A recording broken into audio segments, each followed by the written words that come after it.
Hello, ladies and gentlemen. Welcome back to the Spider-Man Retrospective. You don't have a name? No, I don't. You gotta write one down, man. I am the wimp in the red and blue spandex. I'm the silver hair Kyle Smith. Tombstone. You have the silver hair. Tombstone. I feel like that's a wrestling thing. It probably is.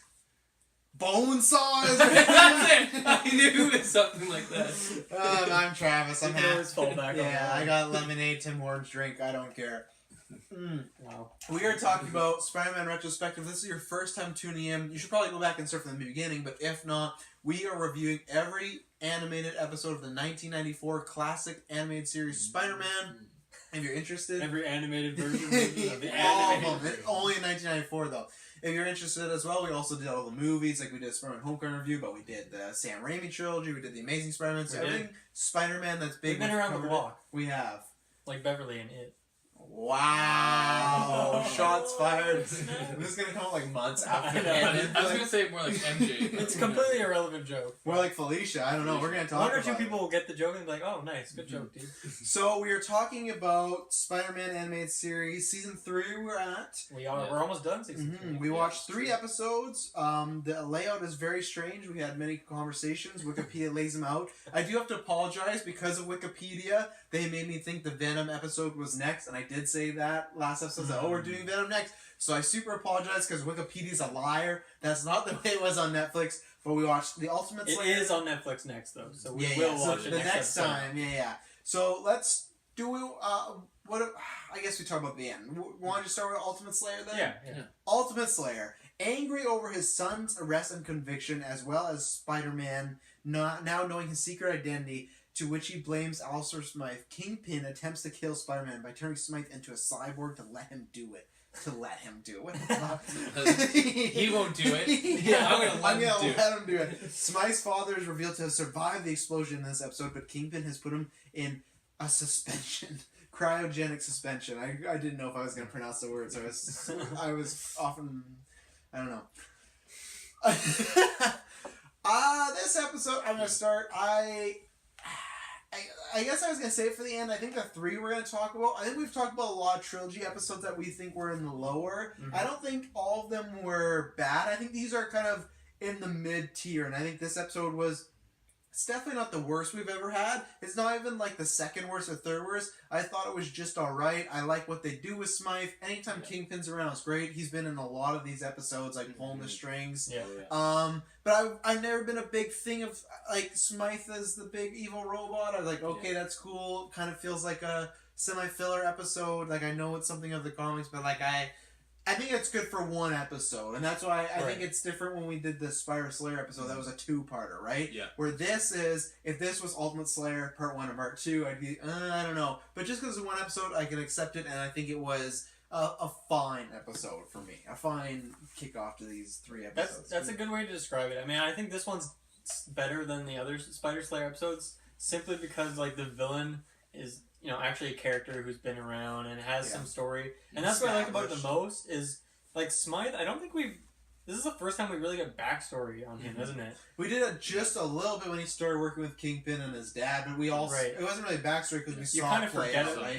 Yeah. So I liked it for that reason because we've seen this guy around so much, and so I guess I like knowing a little bit more about him. But yeah, this episode it's different than a lot of the episodes. Like, there was very little one-liners. I even thought, like, the animation in this episode, like, wasn't that great either. Mm-hmm. So, and there wasn't really, like, a lot of great action scenes either. So, it was kind of different. It was more like building up the characters. Like, we see Kingpin some more, and we see Madame Web some more, and we get to know Smythe better. So, I thought it was decent. I think the thing that does save these seasons, and even season 2 have, like, kind of mediocre episodes, except for Rocket Racer.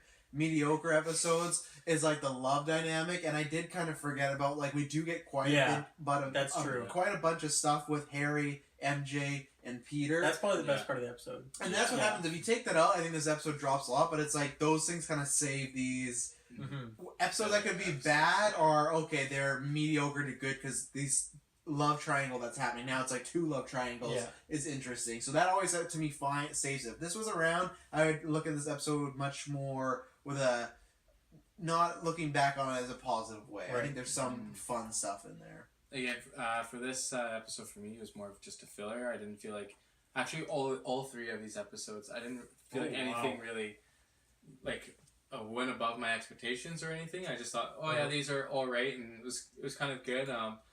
For this one specifically, you guys kind of just hit it all the good points. So I don't really have much more to say, but I thought it was just all right. I think all the side stuff is good, and that's what I want to start with, and we're going to talk about a bunch of stuff, but this episode starts, we learn very early on, Mary Jane Watson and Harry Osborn are engaged. Yeah. This took me for a whirl because... It definitely comes out of nowhere. I actually had to go back to the last episode just to double check that I didn't miss out on the engagement, and then it just came out of nowhere. Well, this is the thing. We had a little break in between the last episode we recorded and this, so I was thinking back to it, and I did the same thing. I looked at it, and they were like kind of on the rocks, it felt like, or at least from MJ's perspective. The last time we had seen MJ and Harry, you kind of saw her maybe turning a corner, being like, I don't know if this is gonna work out with Harry. Yeah. And then they're engaged, and it's like even then, even if things are working out with Mary and Harry, Mary and Harry. MJ and Harry, they're born to be each other. like Why do you call him Mary? I don't know. I take it back. But like, it still feels a little quick, and I know there's another episode we're gonna get to, which there's a even quicker possible engagement. But what, Dylan, you have spoke. What were your feelings on this engagement of Mary and Harry? I certainly didn't see it coming. But I mean, even from the get go, you can tell it's kind of sus. Like it's probably not going to last very long. And so I think it was really fun to like. Every scene with Peter and Mary Jane in this episode was just hilarious. Yeah. Like that first scene when he like asks her about it, and they're like talking for a second, and he's like, "Do you really love him?" And she just like walks away. I was like, she starts like talking about other things and like slowly just walks away. Yeah. So good. you saw like. Now this is the thing. Why? I guess she does say that she gets engaged because he's a good guy. Later, I think it's later on in the episode. Yeah. She's like, he's the only man who's never abandoned me. Or something. Yeah.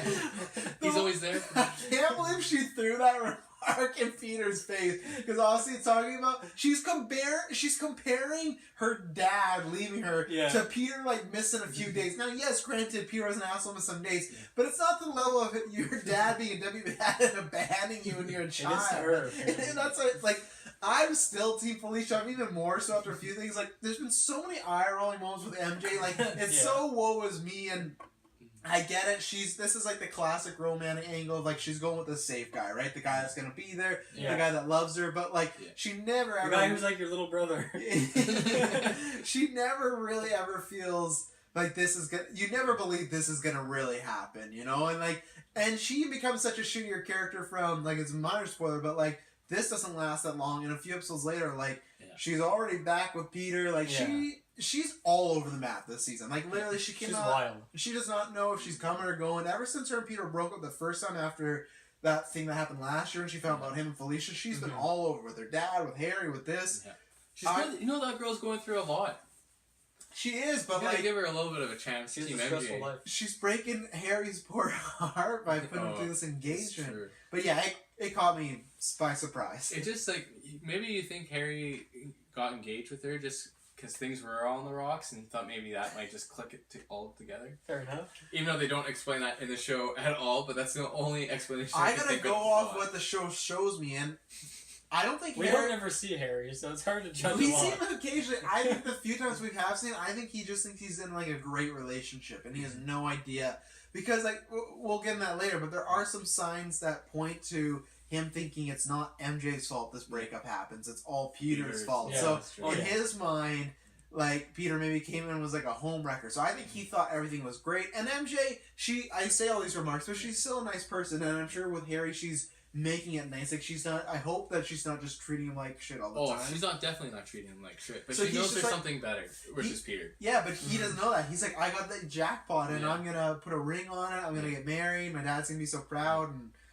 but then you see him like when he gets kidnapped, and then when they both get kidnapped, and MJ has to like stand up for Harry because Harry won't do anything, and then MJ just calls out Harry for being a pussy, basically. Well, I don't remember that line. I said basically. I was paraphrasing. Paraphrasing. Well, the other thing that's funny is when it's Mary Jane, or sorry, Aunt May talking to Mary Jane's MJ's mom or whatever it aunt is. or something like Yeah. that. And they're talking, and she's like, Aunt May is like, I always wish Peter and Mary Jane ended up together, and she's like, I fucking hate Peter, that guy's a piece of shit. Paraphrasing once again. That's one of my notes. And then as soon as he walks in, hey, did you hear? They're engaged. And it starts to rain in his face. It's like, yeah, I did hear. May literally bringing up that how much it sucks that marrying Harry, and Mary Jane's aunt. I don't understand how May just keeps taking this abuse of her nephew, who's kind of like a pseudo son that she's taking on because. She raised Peter, his parents are dead, and she just constantly is throwing these insults at Peter, and it's even then, I did think it was still a weird thing for May to keep bringing up, they're engaged, it seems from their perspective, MJ's moving on, but still to be man, I wish she married Peter. Maybe that's what the answer's maybe the answer's fuck, stop bringing up, that is a pretty out of place statement, for sure. I'm happy for you and all, but... This was a line I had concerning this situation. This is why MJ I'm not Team MJ. A quote, this was not paraphrasing. Harry gives me a lot of attention. That's why I feel it's just I guess the way she said it though was not the romantic. It's just there's a guy there that's it's she's looking for a reason. Yeah. And everything. And I also know that's the point, but not some good points. And even then later on we have a scene where MJ and Spider-Man are in a scene together and they're flirting with kind of one another. And it's super strange. MJ is I guess she's nice to Harry's face, so I can give her a pass, but she just feels she's looking for a way out. She's just waiting for a reason. And isn't that even in the same scene? She's with Harry and then Spider-Man shows up and she's yo, let's get out of here. Yeah, and I need to be alone. Wow. And then she gets on Spider-Man's back or whatever. Well, she sure does. It's just weird. It's so it's just. And then she can almost confesses her love for Peter in front of the Spider-Man as well too. Well, and I just think about if you think about we talk about from Peter and MJ, I just think about from Harry's perspective. This has been a crazy day. They got engaged. They get kidnapped. Spider-Man takes his girl. Obviously, the wedding is off. We see that off screen. So it's man, Harry's having a tough go around. Talk about. He's had a rough leg. First of all, he has some weird ass red hair. Some hair disease. Oh, poor Harry. Yeah, no, I had that in my notes too. Dumps Harry, then has to go for Spider-Man on a ride. What a slut I put. What a slut. To give MJ a bit of points, she does beat up some guards in this episode. Mm-hmm. Yeah. And so that's cool to see, because I don't think she's really done that before. Don't know where she learned those skills, but... I think in one episode she... Maybe she smacks someone? Yeah. Maybe a few, but this was a bit more than usual. Oh, yeah, so she has to get ready, She's trying to impress Spider-Man. Harry look real weak. Well, Harry makes He is a pretty scrawny little dude, and that's coming from me. So he only looks big because of his orange jacket. We Oh, gotta get Dylan with his orange jacket. Orange football. Yeah. Harry, you're not on the team. I guess we can start talking about Smythe and Kingpin, because I don't honestly have too much notes on it. I feel it's pretty basic of the synopsis says it. First of all, we do get the introduction of Dr. Landon, or what's his? Is he Dr. Landon? He's a Two-Face guy. Yeah, literally Two-Face. But his name can't be Two-Face. That's taken. He's two-bodied. You remember he was the character from the Mune episodes, right? The X-Men ones. Oh, I forgot that he was. Remember he turned into that big monster that they had to fight. He was a guy that was against the mutants, and he had his girlfriend. I know that was in the beginning of season 2. Yeah. So what happened was he turned that big monster. Spider-Man and X-Men fought them. So this is him now, being a bad guy. So it's a reoccurring character, I guess. So yeah, I like it. They kind of do this whole Terminator thing, and he looks cool. I feel I don't know what the hell's going on with Smile's body. He has these weird things coming out of his shoulders. Strange looking. I like the eyes though. Lasers. Yeah. The lasers are high tech for sure. Still couldn't have shaved his head though. He still has that terrible mullet ass haircut. I feel he just look. Oh, I guess it's more of a Terminator look where he doesn't look so robotic, but I feel he could look a little bit more robotic than he did. He looked more like an alien creature. Yeah, he doesn't look like a robot. Considering he normally has that swag in wheelchair, which is incredibly robotic. He can walk now.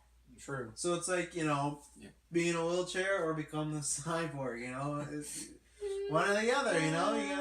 I do like how they do play up with the father angle. That's something that's gone back to like episode like 1, like legitimately in the pile, or sorry, episode 2, because 1 is Lizard, of like his dad dying. So from the Kingpin has had his dad as like just a contingency plan this whole time, which I like. But that was one where it's still like this whole show is like a kid's cartoon, but that seems a bit out of place. Like that's years and years. He's had it for 2 years, just like, I'm gonna hold this against Smith at one point. Then again, I guess Kingpin would do that, so it does make sense. But do that, it's good motivation at the end for Smith to kind of like turn around and not be full on evil because he wants to help his dad or whatever. So like I said, I think it was like a good kind of like Frankenstein story. It's just nothing I couldn't like invest in fully. I think like Dylan said, it's good that we had established characters that worked. But right, well, the thing with you mentioned the father angle, they also did that in this episode with Harry and Norman. Obviously, like Norman has that like announcement speech where he's talking about, he congratulates Harry for getting married or getting engaged, and then when he.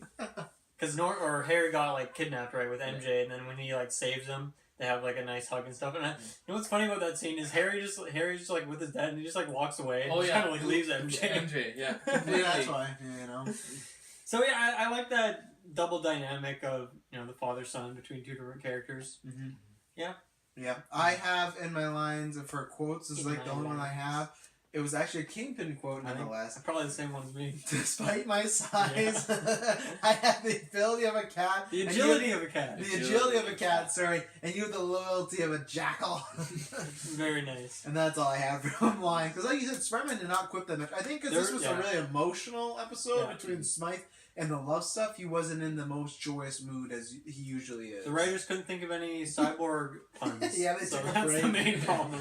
Yeah. The other quote I have is at some point, Spidey he's like, oh, spider sense, and then he says like danger like right afterwards. It's like it's really bizarre. Like they mean the same thing. It was just it kind of took me off guard. Danger! I'm in trouble. Spider sense. Kyle, you have any notes or anything you want to share for this episode? I guess we saw a bit of Madam Web as well too. Mm-hmm. Yes. So she again.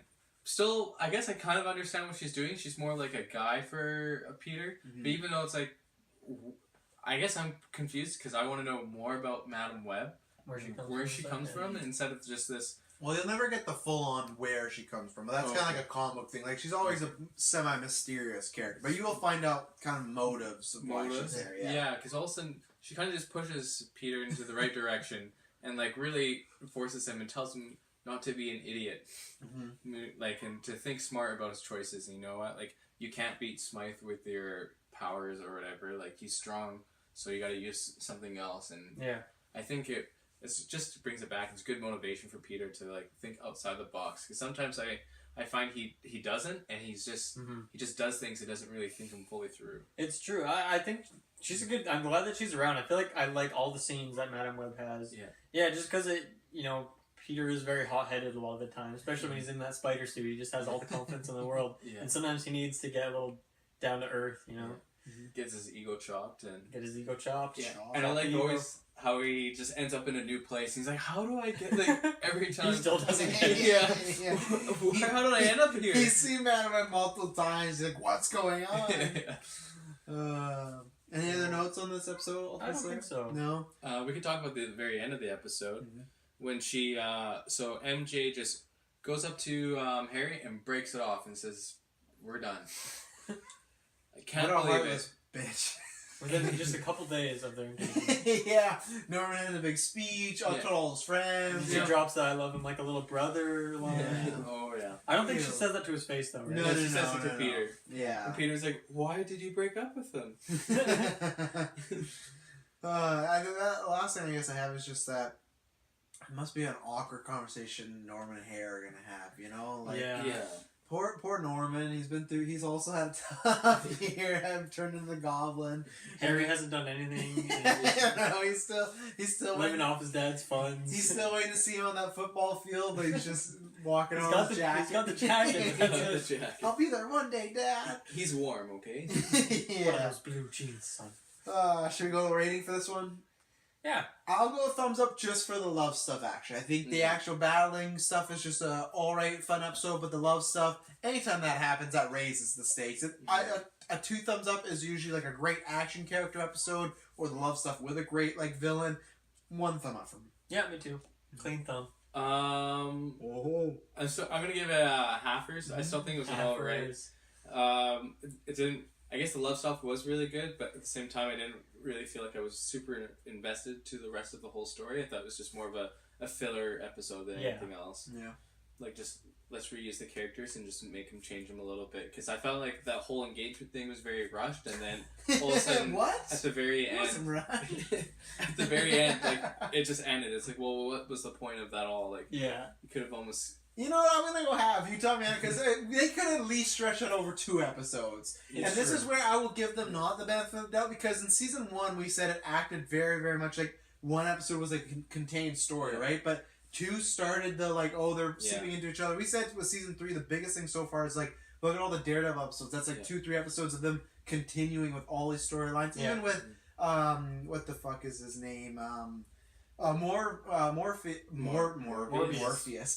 Not Lawrence Fishburne from Matrix. Morbius, like, that was like a 6 to 8 episode arc of like Punisher was in there, Blade, Craven, and then himself turning the big bat. Like, that's the thing where I won't give a pass. They could have like spread this out a little from literally we went to. That's the problem with 3 of these episodes because it's spoiler, but like MJ and Peter are boyfriend and girlfriend by the time we end a certain episode. And it's like they could have spread this out a little bit longer. So I'll actually go half. You told like it was. Because any other movie or TV show, I would have gave shit for being a bit more rushed. So if someone was engaged in one episode and then ended by the next, so yeah, I'll go with that. I'm keeping my thumb up because I actually did like the Smythe stuff for the most part. Yeah, that's my stuff. Yeah. Tombstone.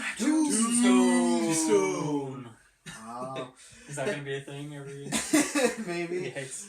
Tombstone was hired by Alicia Silver. Yeah. Alisa, isn't it? Alisa. Alisha. I think it's Alisa. Alisa Silver. Could be Alicia. Alisa Silver. Mrs. Silver. Yeah, Mrs. Silver. To destroy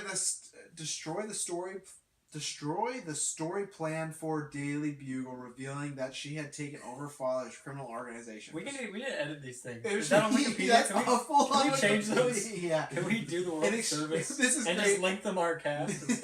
She had taken over father's criminal organization in exchange for large amounts of cash. Tombstone attempts to use Robbie Robertson, whom he was childhood friends with, to kill the story, using Robbie's teenage son Randy to fucking Randy, man. That poor boy. What do we think about Tombstone? What do we think about this episode? I like Tombstone because all of his lines are super cheesy and a lot of fun.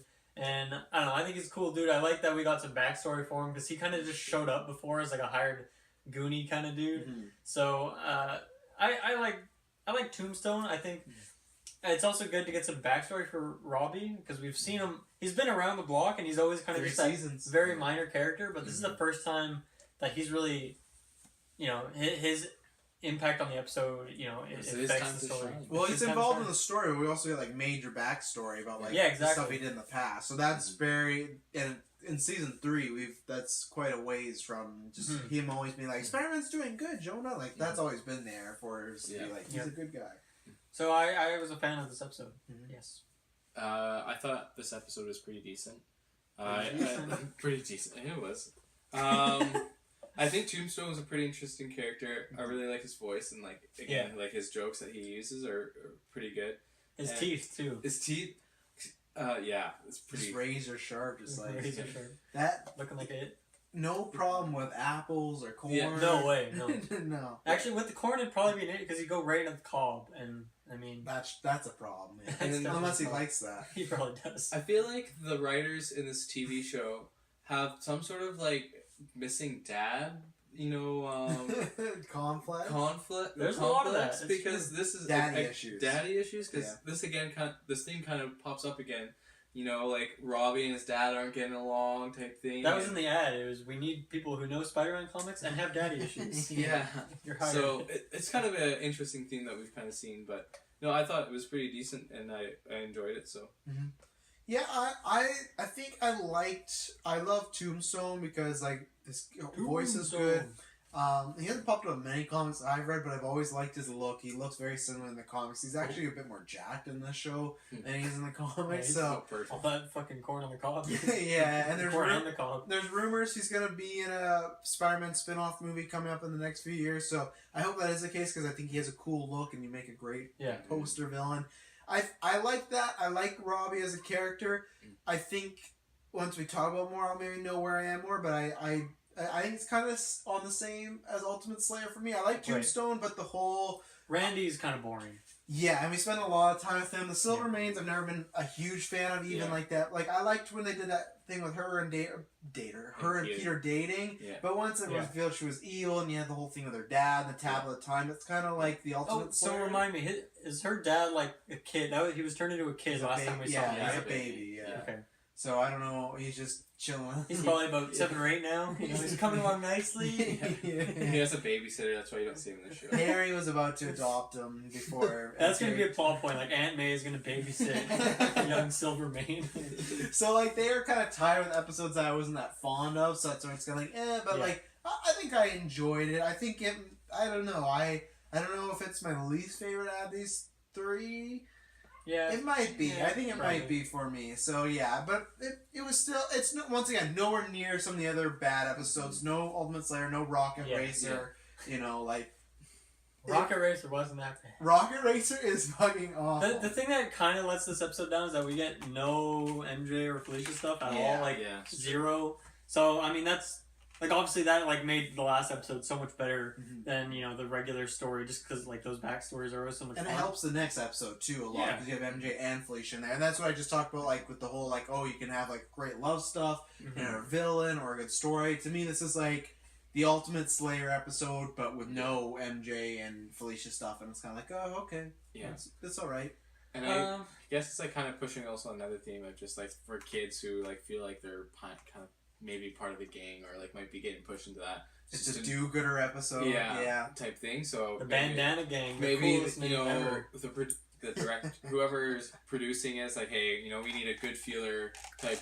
A good feeler. That honestly that is not out of the realm of possibility that they said like, hey, make ssure one of these episodes is like they're on YTV, they're on like 9 a.m. like Saturday morning cartoons. Make sure this has like a message, you know, like something to do good. So, and if that's the case, they do that well. You know, don't do crime. You know, reconcile with your father. But as an episode, always do the right thing and be honest. Yeah, as an episode at this age, it's kind of like, I just like seeing the blue guy beat people up. I do. My first thing with Tombstone is, I guess it's because the chemicals, but I forgot how much different he sounded when he's not Tombstone, and then when he is, like, he's like, hey, Robbie, what's going on? And he's on a tombstone. Like, he's completely different. And I get he when he was a kid to, like, release that I guess, but, like, he was not between when he was, like, an adult, though.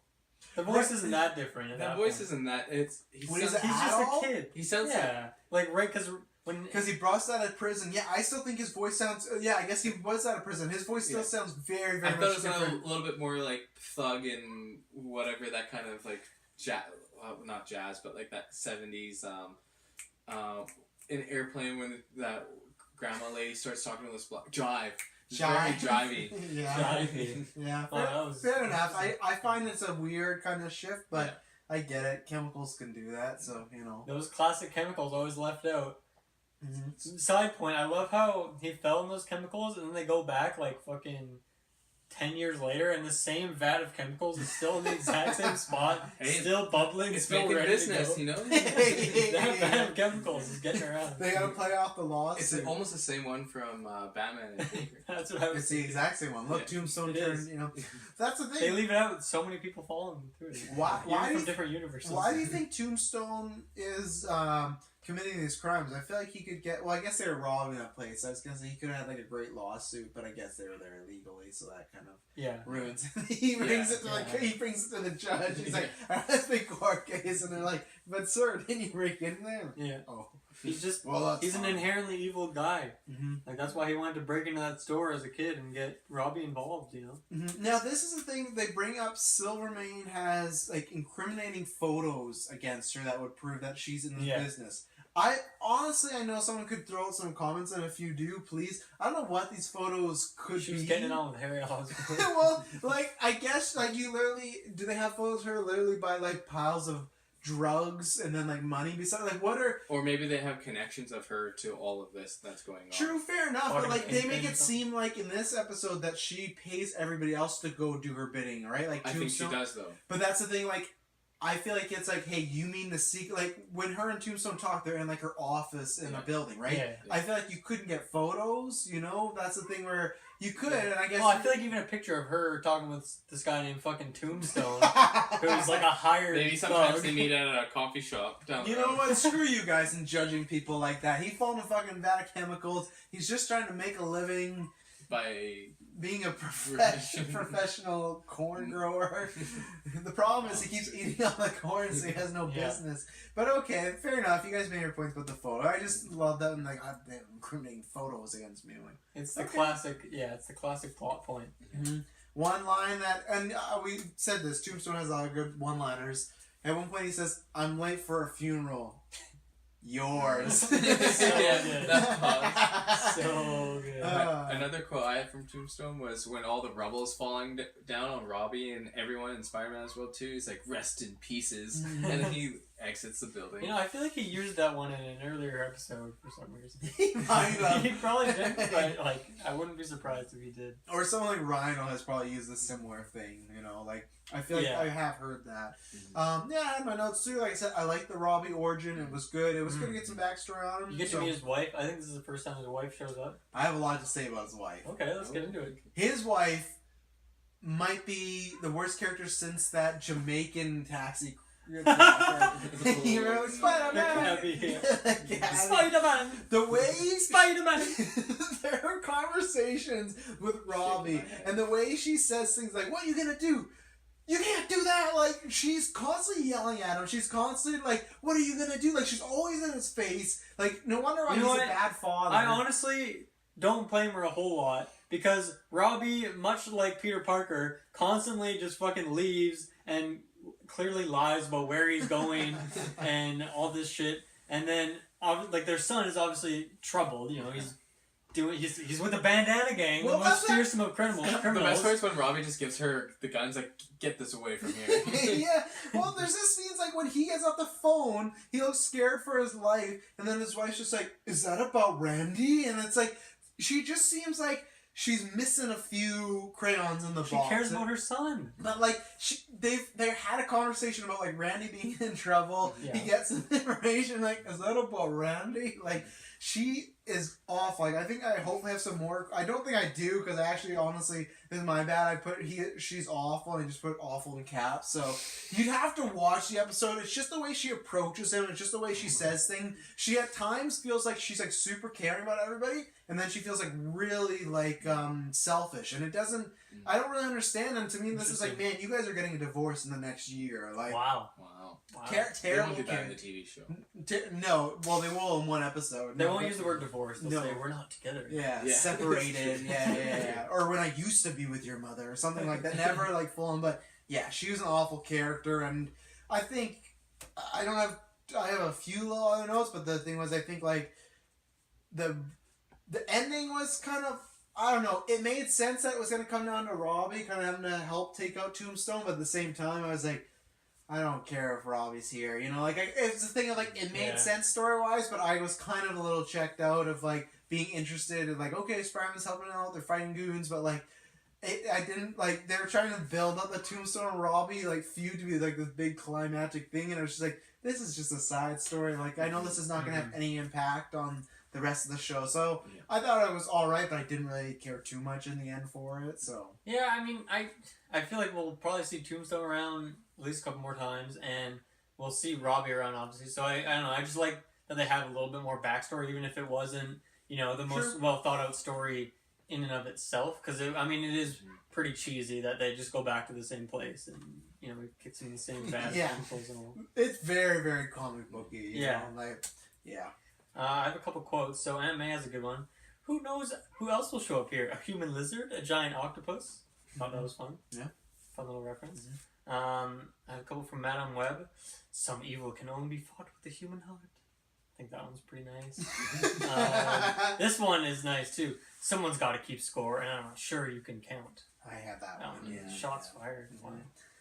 And then they did throw a Joker reference. 1 point Spider-Man Really? says, "Stay away from the chemicals, or your hair might turn green." So I didn't catch that. I didn't get to that. Yeah, they did throw a Mr. J reference, which would make sense. J. Yeah. They did, and you know that makes sense. You know, you're gonna make the obvious joke, and they've done that a few times, right? Like not with DC, but they've been like, "Oh, was a Fantastic Four down here?" or yada yada yada. So it was, you know, fun and clever. You know, fun and clever. Mm-hmm. I think that's pretty much all I have for this episode. That's all I have for the episode. It's just interesting. It was interesting. That's it. Really it. Okay, any guys?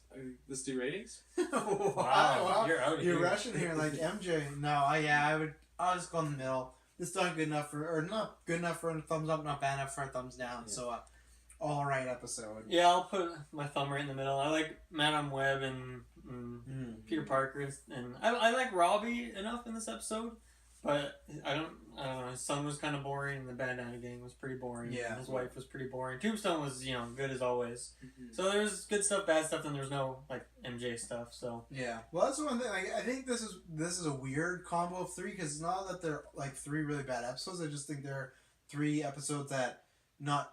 Like, a lot of stuff does happen as far as relationship stuff, but there's a lot of just minor plot stuff. Like, usually you feel like when we watch 3 in a row, or, I'll take out 4, because we usually do 2-parters. So if it's just 3 standalone episodes, you usually feel like there's one really, really good episode, and then others might be good to alright. Where this, I feel like they're almost all the same parts, just being like, oh, they're all fine, you know? That's why, it's funny, I looked at, we're already at the 3rd episode talking about it, but just because, they don't give you too much to break down in these ones. I feel like Tombstone is he's not a multi leveled character. He's just born bad, always bad. After Robbie, you know, there wasn't much to the Ultimate Slayer. He's a robot, you know. I think when we have our next episode, he has a bit more. But what about you, Kyle? I'm gonna give it middle of the road. I thought this is kind of more of a filler episode, and kind of what we just talked about earlier was that it was just more of just showing the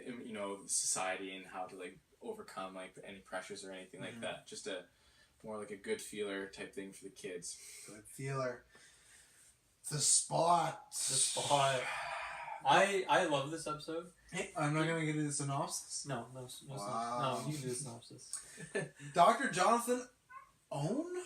Owen. Oh, they kind of said Owen, it made it sound like, but Dr. Jonathan Owen was a brilliant scientist who created the time dilation accelerator portal making machine for Tony Stark, aka Iron Man, which this is very strange. But see, no, this is... What are you saying? This is super weird. So look at He hasn't read the synopsis before. This is live. This is live on air, folks. I'm not going to read something because I knew this is why Netflix screwed up. The Spot does come after, which doesn't matter. We're going to review it now. The Spot 100% comes after Venom and Carnage because Iron Man has an appearance before this. So obviously you saw Iron Man's appearance at the first, the beginning of this episode, right? Yeah, just quickly. And at one point Spider-Man goes I thought Stark said he was going to stop making the time acceleration product or whatever it was. That's set up in an episode. So it's weird that Netflix put this after. So I'm not going to read that because it spoils something. So Owen quit and was later approached by Kingpin, who found Owen's research to have him continue the accelerator project, and Owen fell in love with his partner, Dr. Sylvia Lopez, who wanted to seek greater reward. Yeah. Or Spicy. Jamaican cavies. Spider-Man! She wanted to seek greater rewards for her efforts. After they completed the machine, Owen was accidentally sucked into the portal where numerous other portals were formed onto him. He could create and recall portals. Owen called himself the Spot and started stealing money to help fund his project to go further. Based on Peter Parker, The Spectacular Spider-Man, issue 98 to 99. Boom. So yeah, like I said, we'll get into episodes in the future. Very weird. I thought there was something because I had at one point a VHS that had a 2-pack, and this was the last episode in. So that's why I was like, this is strange that it's here. But so what, Dylan? You continue because you said you loved this episode. Well, I should say I more so love the Spot. I just think he's a great dude. I love his look, and I love just the animation of him using his powers, and I love his fight scenes with Spider-Man. I feel like those are some of the best fight scenes we've seen in a long time. There's just like a lot of, you know, like clever use of their powers rather than just like two big guys like throwing each other around sort of thing. Yeah. The others, I mean, honestly, there's not much else. I guess the MJ stuff and like Felicia stuff, there's some of that in this episode as well. Yeah. So this episode was just spicy. I really enjoyed it. Yeah, I think same that. I think I said earlier about like them being kind of similar, and because I had to watch it again because Kyle hadn't seen it, so I watched them it again. Yeah. I actually think this is much better than the other two, and I enjoyed it a lot more. I'm not sure if when I watched it the first time I was just tired, or maybe not into it after Tombstone. I was kind of like, Tombstone. Yeah, not getting me too hyped on the episodes, but yeah, I actually think the spot was really, really good. I liked the villain as far as just, like you already said, his powers. Just the way he comes up, he's just like, I'm the Spot. Like, he has a good character. Yeah. Whoever's the voice actor did a great job. So, like, I like it from a villain standpoint being cool, and like you said, his action scenes. Anytime Spremman's going in there when he shoots his webs, and like he'll throw them up, or like Spot will like throw a fist into one hole and it comes out another. And his, like, motivations I like because they show that, hey, this is the guy that's dedicated his whole life to this research, and then Stark just comes in, classic Tony, and just says, that's it, it's done, it's being canceled, we're not doing this anymore. And of course, Kingpin, the ultimate opportunist, comes in like, oh, I can help you out, and he sets up this, like, little, like, side deal with Sylvia to, like, fall in love and trick him and to get this research. And there was some really good MJ and Felicia stuff. So, you know what, the more that I talk about it, I actually really, really like this episode. Yeah, so I think it was a great episode, actually, now that I think about it. For myself, kind of what we kind of talked about. The first two were kind of middle of the road. This was a little bit better than those two. I thought it was very interesting, and, you know, a lot more going on. Like, you kind of get a little bit more, I guess, character range with, like, you get Fisk, you get Spidey, you get MJ, Felicia, kind of the Spot, like, a lot of more stories, kind of more combined, and it flowed really well, which is what I enjoyed about it as well, too. And I think when we were watching it, like you brought up Kyle, you're like, oh, he's a nice guy. He's saving people, like he saved that Ferris wheel or whatever it was. And like, how's he gonna be a villain? He's, you know, like he's making up for his own mistakes type thing. He's like, oh man, I screwed up. Like I need to fix this type thing. So it's kind of hard to see him as a villain and really. Yeah, and he never gets too villainy. It's just more like he's not trying to hurt people. Like, he just, obviously, he's committing crimes. He's stealing money. But it's never been something where he's trying to destroy the city. And even when he's made the mistake to leave one of these portals open, he sacrifices himself to close it. So he's like kind of like you know, he's that villain, but like with a heart of gold. You know, exactly. Yeah, I think his storyline isn't anything we haven't seen before. Just like, you know, the scientist who doesn't really want to screwed over, doesn't want to work for like the big dudes who are just, you know, in it for the money and don't care about the repercussions. But yeah, I don't know. I think you guys made a good point. Like it just makes him. Like, he's a good guy, even though he does some pretty shady... He does some shady things. He just steals money one time. Nothing wrong with that. That's a lot wrong with that. That's a full-on crime. That's a full-on crime. Yeah, true enough.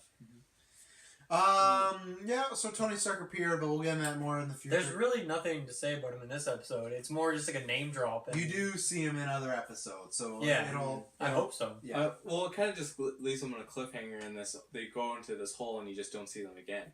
So it's like, well, he's obviously going to pop up again at some point. I think. I hope. Maybe. I actually don't remember if he does or not. Honestly, I don't know if he may, but I think that might be it for him. You know, you don't think Doctor Strange, you know, somehow needs to go in the portal and get him out? That would be sweet. No. That'd be nice. To be honest, I thought in the episode that maybe Doctor Strange might come if this guy gets really evil and that... And they end up in the same dimension? Yeah. Hey dude, what are you doing here? Who are you? I'm the Spot. Okay. Cool. Later. So this is where we could use some MJ stuff. And we've talked about... well, hang on. Let's put the MJ stuff to the... Okay. I want to close up on Spot if we've said anything more. The one thing I want to show with Kingpin is I love that he has this side hustle going on. But I do like that at the end of the day when it comes to, hey, New York's about to be destroyed, he sends the chopper and he's like, oh, I have a helicopter that can help you. And they all, like, work together, too. Yeah, and, like, obviously Fisk says, like, I can't, like, I'm paraphrasing, but, like, I can't rule a place that's destroyed. But that's why I kind of like that like, this happens all the time in the comic books. Like, there's a very popular comic book about superheroes after 9/11. Even Fisk, like, helps them rebuild New York and everything like that. Like, I like that this does the show hasn't had that moment yet where right now Fisk is just kind of been evil. You don't think he's going to want to destroy the plan or anything, but like this was a good moment to show. It's kind of like Netflix Kingpin, comic book Kingpin of like he is a bad man, but he's still just trying to do good, or he's selfish, but he's not wanting to just kill a bunch. Like he's not. He wants to maniacal. do good, but he doesn't care about like the negative repercussions of the ways he chooses to go about doing that. Yeah. I got a good quote from Kingpin. Approximately 2% of my body weight is fat. Mm-hmm. How scary is that? Think about that. He's massive. He's bigger than a truck. He's bigger than the Battleland. He is humongous. A lot of dieting. I got another quote which says, "You shouldn't be a mascot at you should be a mascot at a fire department." That's Spider-Man saying to Spot. Nice. Nice, man. Do we have anything else as far as the main action? Anything to say on Sylvia? I was going to say something else. Go ahead. Say it. His gadget somehow tracks all of these spots that are happening. Spider-Man's gadget. Spider-Man's talking gadget. about when he like is pinpointing. Yeah. Like I feel like there's almost like a plot crutch every time, where it's just like, oh, I don't know where these people are, and then he just whips out this gadget and he's able to. Well, as narrow it Kingpin down. said, Spider-Man's a scientist, so that's what it is. It's just To be fair, I feel like black holes are a pretty strong force. So his gadget also picks up those forces as well. I think Kyle's problem is that he has a gadget to track the black holes. You know? Right, but I mean, he could have just made one quick. So that you're working on another like thing. That like just goes back to the whole like way back in a season or two ago when there was like the echo thing that he had going on. Yeah, oh, that thing was fucking crazy. But it's like, okay, like how am I gonna find him? Like maybe him going home and like. Mine was how's he putting this all together? Like he's kind of poor, so that's the one thing, you know. But yeah, but he scrounges scrap metal from the dumpsters and stuff. Takes it from the university. From villain, he's stealing from the university. He's using it for research. It's fine. That's the only reason he's at school. He pays all that tuition just so he can steal equipment from the science lab. Anything on Sylvia? Sylvia, I don't know. She's kind of boring. I mean, I like fell in love really quick, but that makes sense for this show because that's the way the cookie crumbles in the Spider-Man animated. Yeah, if they stretch this episode out to be a 3-parter, it probably would suck. So what if like these episodes are just not just over a day, that they happen over a couple days or a week, and they just put it. A couple days. You're trying to give her the benefit of the doubt. Yeah. Her last thing is she says, "I love you," and she jumps into a portal and kills herself. She did say you don't know that she's dead. Well, I'm just saying. Well, she has the intent that I may not make it out. Did the synopsis say that she was working for Kingpin? Yeah, she was. That's how it started. Yeah. She was like a rat. But she's like she was a rat for him. Yeah, well, she was put in there to try to use Jonathan to force him to do things like to get because I remember because he knew that Jonathan had a thing for her, so he was using that. But she actually started having a thing for her. Well, wait. He didn't know she had a thing for her. He just said, "Here's a female doctor," and Jonathan just right away had a thing for her. Yeah. Right. And then, what happened was because I think at one point in the episode, doesn't he kind of not want to do it, or he's questioning it, and then she like pushes him. So that was the idea that she is trying to propel us, and then she actually falls in love with him. Yeah. And then the classic case of of love. The classic case of love. Yeah. I don't have anything else to add on that I have dynamic. a quick Spidey quote. I don't remember where this is in the episode, but he says, "The reports of my demise were greatly exaggerated." Oh, that was when Dr. Spot or whatever was holding it. Mr. Spot? What is He's Spot? just that Spot. Dr. Spot, Dr. Strange. So the Spot like drops Spidey in front of Kingpin, right? And then Kingpin goes to lift up his mask, and then that's when he jumps up and says that.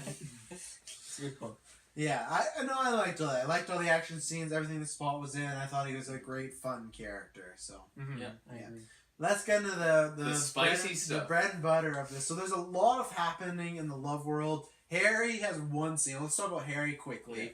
Completely blames Peter. Peter, you stole my girl, and I thought you were my best friend. Rightfully so. Look at Harry's side. Well, actually, we could probably blame MJ, to be fair, for being so wishy-washy. But Harry's head over heels for MJ. But Harry doesn't blame MJ. It's all Peter's part. He said, "You stole my girl, and I thought you were my best buddy." Yeah. Once again, the best buddy card. Highly suspect. These guys are not friends. They never They had. were roommates. They moved out. They were barely roommates even. I And don't can remember we a single talk scene of about them we talked hanging about out. this a few whatever episodes ago. Didn't Harry going after MJ kind of revoke the best friend thing? So now Yeah. Harry kind of did it first, even though Yeah. Peter and MJ broke up. He kind of did it first.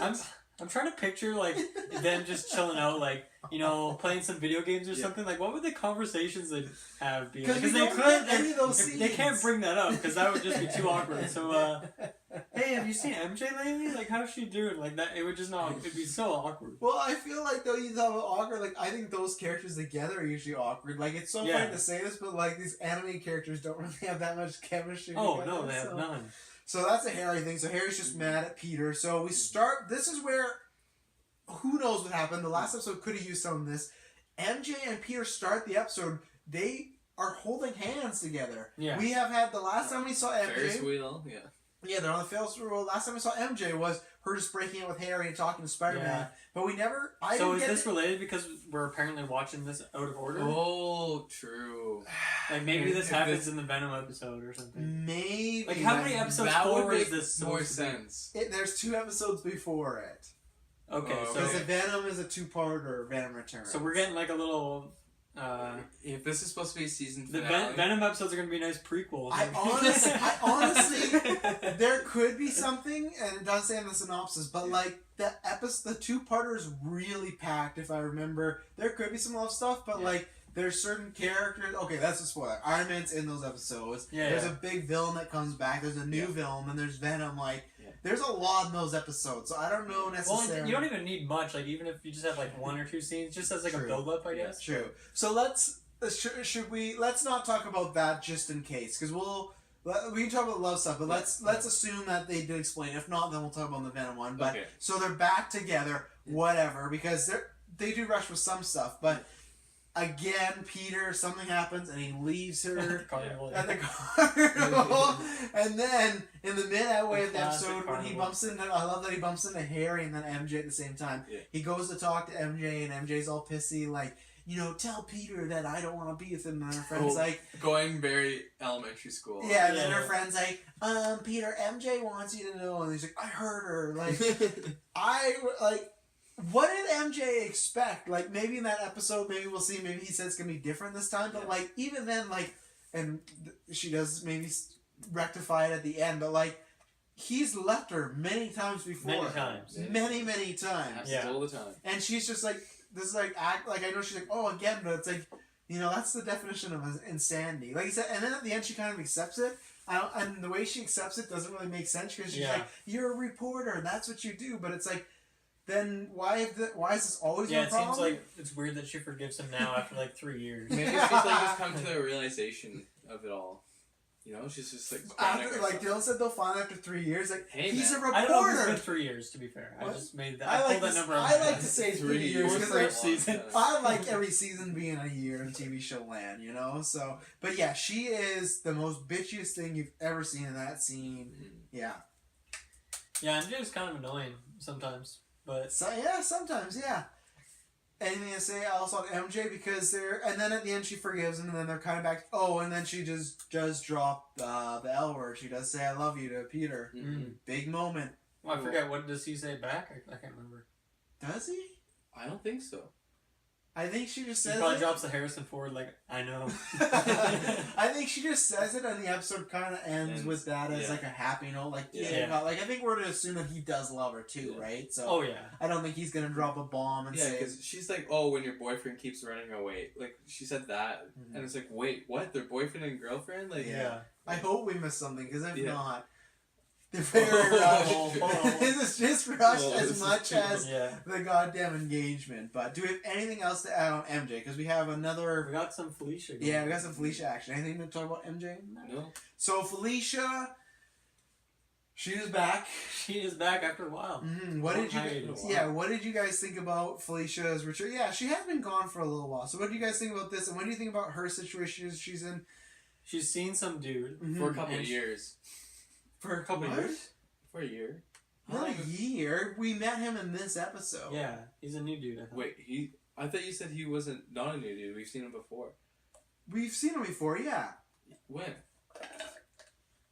what episode? He's been in the season. I think it was this season. At one point, they meet in like a business meeting. Like Peter is there. This is a moment where MJ's with Harry. And Peter's thinking about going with Felicia, and she's kind of liking Spider-Man. Yeah. And then he walked, because we talked about this, how like she's like, oh, I don't know, Peter, and he's like super rich, and she just like drops the whole thing with Spider-Man. Oh, yeah. Right. So yeah, like they did meet him a little while ago. So they've been dating for a bit now. Yeah. But she still likes Spider-Man. She likes Spider-Man more than Jason. He even brings it up. He's like, like, when are you going to get over this Spider-Man guy? Paraphrasing. Yeah. When are you going to get over this Spider-Man guy? Paraphrasing this Spider-Man guy. As she's holding, like, this spider-looking, what's it called? Stuffy or whatever. That Jason won her. Yeah. So, Jason. Yeah. That's his name. You know his name this whole time? He's a comic book character. Yeah. Well, I was trying to... He threw me for a loop when he was like, did we meet him? Like, I swear we did. We did. So, yeah. We met him once, and they just went on a date, and then that's what happened. That's exactly what happened. I think it's the first time that Spider-Man told her they couldn't be together, and then after that, she won the date with him, and then kissed him, because we said Felicia moves... We said that Felicia, like... She puts out on the first night if you take her on a nice night. Nice date. Sure. So it has to be a nice date though. Yeah, because Flash didn't get that. So So yeah, that's what happened. So he's kind of like the rebound guy, and then we go to a jewelry store, and speaking of engagements, he's engaged. He wants to get. He asked her to marry her. We didn't get an answer because the Spot came in and ruined everything. Yeah. What do you guys think about this? And what do you think she was gonna say? I think she was definitely gonna say no. Oh really? Yeah. Yeah. No. She's too cool for Jason. She almost like hinted, like she was like, "Oh, this is a little quick type thing," and all of a sudden, Spider-Man or whatever. Or whatever. Like Spot just jumped in and Spider-Man guy. Spider-Man. He jumped. Spot just jumped in, and then kind of just ruined that whole feeling. But it's like, why are you asking, her to get engaged with you or marry her if in a jewelry store? Yeah. Like, you know what it is? I got it 100%. It's so if she says no, he didn't have to pay and go return it because he got the ring. He opened it up. We don't have proof that he actually bought the ring. Like the guy's just showing him the ring, so it's like, oh yeah, I guess I'll marry you. Then you go, okay, I'll take the ring. But if he would have bought it and then maybe they have some policy like it's a deal and they say, hey, 3 days if you don't return this, no returns.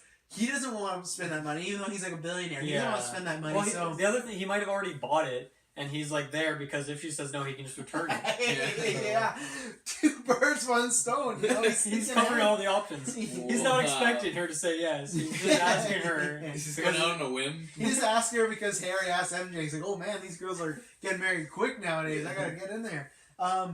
He's asked out many women before. He's gotten used to it. So he just takes it. He's actually gotten so fed up. He's like, it's more efficient if I'm at the store with the rings. They always say no, so I'm preparing for the best. And that's the way it is. Like people won't even go on a date with him. So it's like the one chance he gets, he dates Felicia a couple weeks. I'm locking this down. In his head, it's like, maybe I should wait longer to ask a girl to marry me. No, I'm just gonna keep doing it and do this ring thing, because this ring thing is a fucking great idea. Before she even says yes, he takes her hand and puts it in the ring. Like, he doesn't even give her a chance to think about it. Which one, logistically, that doesn't He's like, you have to. You're legally bound to marry me. I can't return it now. You touched it. Like, realistically, you can't take someone's hand and just push it into the ring. That's one thing. But, like, he's really forceful about it. Like, do you think that is because he loves her? Do you think that's because he loves her? Or do you think that's because he is, like, there's something else, like, he's trying to, like, lock down because maybe it's a Harry thing where he feels... Do you think he's doing it because he knows she loves Spider-Man more, so maybe this is a way that, if I give her all this stuff, maybe she'll love me more than Spider-Man? You know, like, what do you guys... What is his motivation for proposing other than the locking it down and the whole ring scenario? I think we're onto something here. I think he has proposed to many women before, and so he just kind of... MJ's probably one of them. Honestly, she probably should probably end it the same day, too. And everyone, you know? MJ's aunt. MJ's aunt, that's why she's so Jonah's so wife. salty. He was doing that and she got gunned down. Oh my god. That's terrible. Dude, I don't know what the hell this guy was thinking. This guy's fucking nuts. We ask these questions, that's a big thing. This is one of those... an important question. I mean, Felicia you know, she's been known to be pretty spicy, and you know, she's pretty adventurous in certain places, if you know what I mean. So I mean, why not, right? I think if they would just word it a little bit better, it's like, hey, you know, maybe let's think about, like, let's look at these rings. More serious. Let's get more serious. I would have bought that a little bit more than like, hey, will you marry me? Or even a nice necklace. Yeah. But like he literally dropped the maybe some earrings. But that's the same way, he didn't even bend a knee. He just like... Oh, he was about to though. Was he? Yeah. Okay, because the way his knee is pretty sore after all these failed proposals. The way he He's has actually wearing knee pads now. He's wearing knee pads the whole time. You never know when you need to propose. He has like 3 or 4 dud rings in his pocket. It's like in Dark Knight Rises. She probably want to get married. In Dark Knight Rises, when he's like, oh, you have a lot of, like, no cartilage, and he's like, that's good, right? He's like, no, like, you have 0 cartilage. Like, that's him when he goes to the doctor in his knees. Like, he has no, like, he has no bones there anymore. It's just, like, spaghetti. Yeah, like, I feel like this is a Dr. Phil so with all the engagements, you know? Like, you got Peter and MJ back together. You got Harry and MJ's maybe day. How long do we realistically think that proposal happened? Like, that's a day, like 2? No. I mean, like, when they're married to the end, or engaged to the end of the engagement. Like, oh, that's a full, maybe 2 days. Not even 24 hours. I'll give him 48 hours. 40, okay. I'll give him that, but that's like, that's your maximum. Yeah. That's your maximum. So, if let's say it would have happened that Harry and MJ got married, and then Jason and Felicia, we don't know what happens, let's say they get married. Peter would be like, what the fuck? How did that happen? How do I let this go? I had 2 choices. Wow, I really suck. Well, Alicia, I'm coming back, Silvermane. No, which marriage do you think would have lasted longer? You have MJ, who's tied up in her own personal bullshit, along with Peter Parker. Then you have Felicia, who's constantly looking up after Spider-Man. She's wounded from Morbius. What would have lasted longer? I think MJ for sure. Really? Yeah. The only reason why I say this is because Felicia, she's just been through too many relationships and kind of back and forth, and she's in love with Spider-Man, not with Peter. Meanwhile, if MJ's in love with Peter and thinks Spider-Man's cool, but I feel like if just Peter told MJ, "Hey, I'm Spider-Man," I think things would completely change between the 2 of them. And you agree with them with that? I agree for a different reason, because I think Jason would be cool with, you know, Felicia getting it on with Spider-Man while they're married. Open marriage. I feel like he'd be like, House of Cards. I'll do it if you'll stay with me, kind of thing. Whereas if MJ was fooling around with Peter, which would inevitably happen, Harry would not be cool with that. You know, he might not immediately break it off, but you know, he wouldn't be happy with that. But that's why I think Jason and Felicia would last longer. Yeah, that's what I mean. Oh yeah, he picked MJ and Harry. Yeah. Oh wait, I think it's MJ and Peter. No, MJ and Harry. I'm talking about the 2 proposed. I know. Oh come on! I know Peter and MJ would last longer than Jason and Felicia. No, MJ and Harry. If they are engaged, Felicia. Okay, too bad. You had a great breakdown of what would happen. Oh, I think 100% because I think she at least likes Jason. Where with Harry, MJ never gave off that vibe. It felt like a pity date the whole time. That led into a pity marriage, you know, like she's the type of person. He has no idea. That's the worst part about it. He thinks everything is great. At least Jason knows what he's competing with. You know, he's trying to throw money and stuff. He's winning her. He knows. Oh, Spider-Man. Fuck. What am I supposed to do? Okay, Spider-Man. Yeah, we gotta take him to the carnival when he's playing games with that. It's kind of weird that they have like a goblin like head thing there. That like the thing he shoots water into is like a goblin with the purple head thing. Very strange that New York is celebrating the Green Goblin's attack on the city, but that's where she goes. You know, stuff happens. So then also talking about Felicia, so the Spot comes in, Spider-Man comes in, saves the day. Felicia says, Spider-Man goes, "Oh, Spider-Man, I haven't seen you in weeks." And then again, Spider-Man reaffirms that, hey, this can't be a thing, yada, yada, yada. This is one thing I want to bring up for someone who's Team Felicia. He says, it would be too dangerous for you to be in my life. That's why we can't be together. Does this mean he possibly cares about Felicia more than MJ? Because he has no problem with having MJ in his life, and she's just as much as a risk if he were to date Felicia.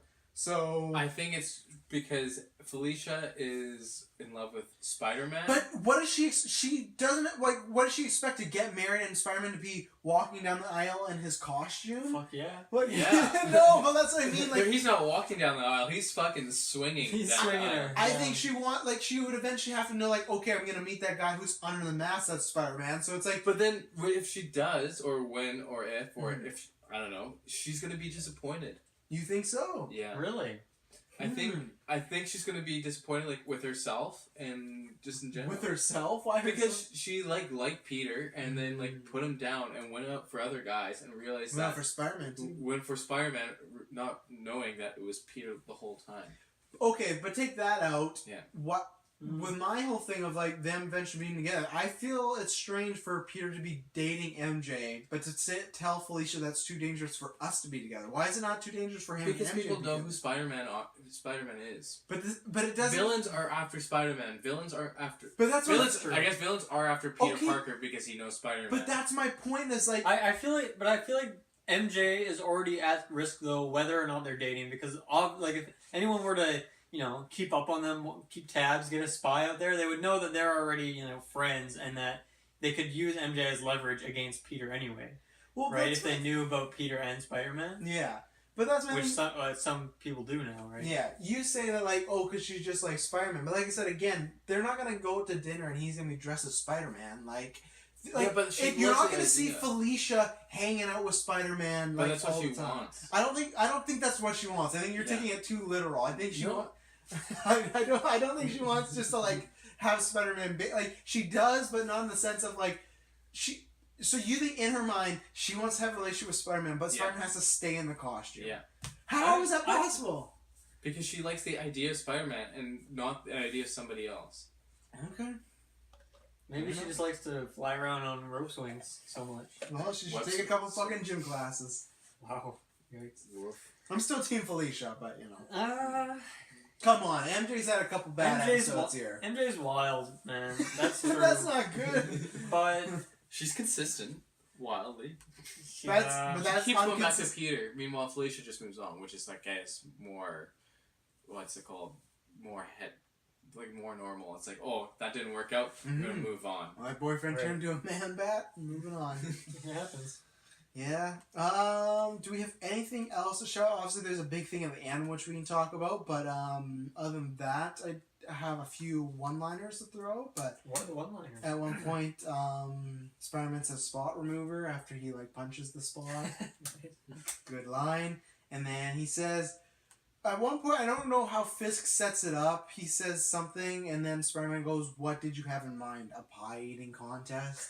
So I can't remember what the setup was, but Spider-Man again just taking shot at Fisk's weight, which in reality only 2% body fat. So Fisk is not even gonna get offended by that comment, And this is the other thing. I had my notes too that Spider-Man shuts down Felicia and she seems really destroyed again. So it's just a continuing trend of can't get that spider dick. So spider dick. And at one point, my final one is he punches the spot, and at one point he just goes, "Well, that hit the spot."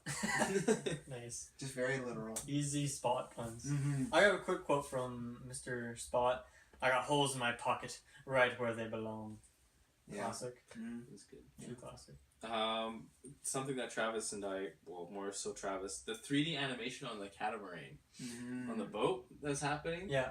It's just seemed like they took the whole budget and just put into that, and it's just so out of place when they do these 3D shots. Yeah, where it's just they kind of a spin shot type. Yeah, a 270 shot.